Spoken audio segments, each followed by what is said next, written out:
Hello viewers, మన దగ్గర ఇంక నుండి స్వచ్ఛమైన రాగుల పిండి కూడా దొరుకుతుంది. ఒకసారి ట్రై చేసి చూడండి. ఎలాంటి కల్తీ లేని స్వచ్ఛమైన రాగుల పిండి మాత్రమే.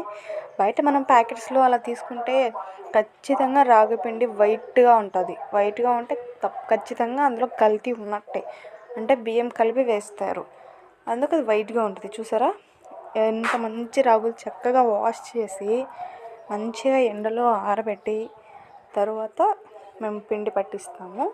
ఒక్కసారి ట్రై చేసాము. డయాబెటీస్ ఉన్న వాళ్ళకైతే ఇది దోశలా, ఇడ్లీలాగా, అంటే ఒక చపాతీలాగా, అలా ఒక సంగటి అంటే ముద్ద ఉంటుంది కదా, అందులో పిండిలాగా అన్ని విధాలుగా యూస్ చేసుకోవచ్చు. ఒక లడ్డూలాగా కూడా యూస్ చేసుకోవచ్చు. అలా యూస్ చేసుకుని తిన్నారంటే డయాబెటీస్ ఉన్న వాళ్ళు కూడా డయాబెటీస్ కంట్రోల్లోకి కూడా వస్తాయి. ఒకసారి ట్రై చేసి చూడండి. కావాలన్న వాళ్ళు స్క్రీన్ పైన నెంబర్ ఇస్తాను, వాట్సాప్ చేయండి. చూసారా అసలు ఎంత బాగున్నాయంటే రాగులు సూపర్ ఉన్నాయి.